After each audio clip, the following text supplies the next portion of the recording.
Here we are now in the middle of, and now we understand it in terms of priority, although you also be doing so many other things, but you've told us that you're focusing on education and its infrastructure, you're focusing on health and its infrastructure, and of course, major infrastructure in the state itself. I think you said that preference or emphasis is being given to Aba because yes, that links on to yes, and sort of feeds everything else.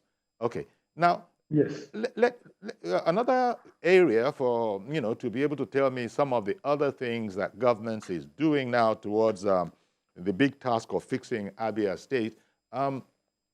In these times of removal of fuel subsidy, where across the nation everybody is in, we're all in dire straits. And everybody, different people, different organizations, they've all come with, they've come up with different tasks. Are you looking at what, I think they call it palliatives. Some people Yes. say, don't call it palliatives, call it intervention, whatever you call it. Assistance to the people. Is there, tell me about that for the people of Abia in these hard times. Okay, as if you know, in fact, it's later this evening that government will make official, make public the plans it has in that direction. Okay. Because it's going to be huge. It's going to be huge. And we are very intentional about it because anyone that is in the country at the moment can feel the impacts.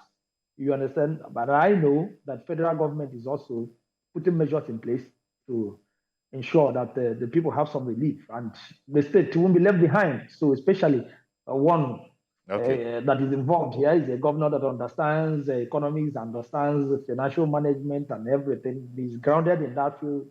So he's coming up with a very big program, policy program intervention that we are going to make public later today. Okay. And of course, I will communicate to you people. Oh, all right. So since it is this evening that the governor is going to be unfolding the package, I can understand why, for now, let us be patient. Let us be patient till later in the evening, yes. and we'll hear all about it. Okay, the first caller has come in this morning, Mazi Okoroafo, calling in from AROCHUKWU. Good morning to you, Mazi. Good morning, sir. Good morning, brothers. Yes. Honestly, the governor is trying. At least he's trying. At least very small. Some things have been going to the pensioners and workers. But the major thing the governor has to look into is this one. This issue of sit at home is something that the governor of Abia State, Imo, Anambra, they should find a lasting solution because it is very, very disheartening that up to today, one way power waiting from Canada will be sending messages to people that they are giving that automatic from June 1st or waiting to August for good 14 days. They should find a lasting solution so that nonsense will not happen. That I call it nonsenstica. That is taken to August. It is not here because I still know it's right. The governors of that block allow it because my solution to the governor, thank God this program has come now. Our brother, my brother, try as much as possible use your cabinet. All the local government in Abia State, be visiting all those local governments from move to Hosia, AROCHUKWU, visit all those local governments on this special day they talk about Monday sit at home. You move down to Ngwa side, move. It will help us because a situation whereby every day, every Monday, you see people sitting at home. Every day it's affecting this. Everybody's aware of it. I mean, even students, look at the students writing exams.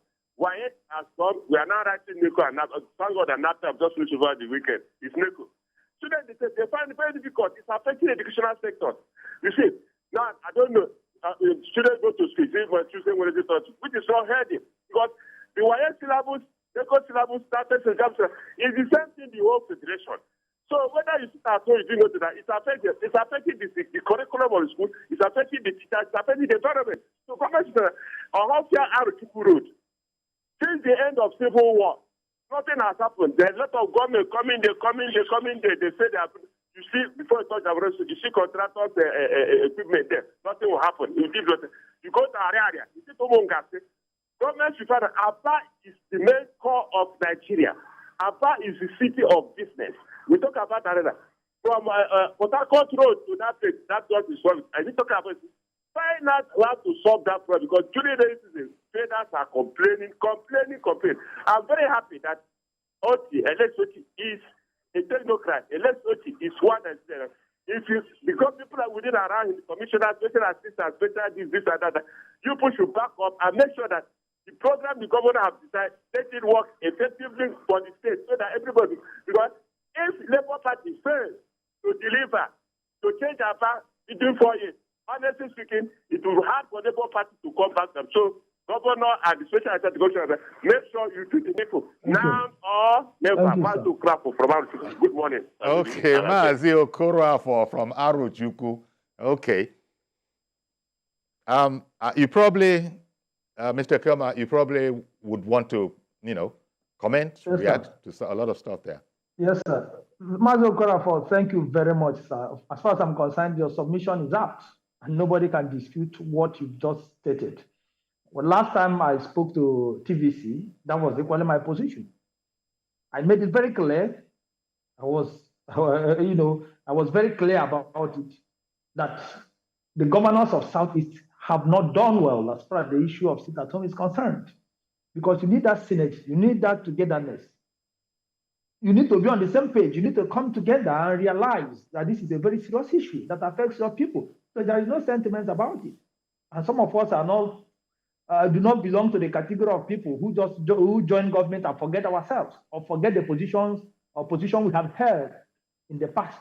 So my position has always been, and that is the position of Governor Alex Oti, has always been that there is need for some element of togetherness and collectivity in taking decisive decisions that would help us overcome this problem. That non-state actors were able to do this was because of the leadership vacuum we created, that leaders created in the Southeast. And now that the problem is getting aggravated and affecting the people, especially the ordinary citizens, governors of the Southeast must come together. And of course, I know that Governor Alex Oti is doing a lot behind the scenes intervention, trying to dialogue and negotiate with critical stakeholders to ensure that this problem is solved.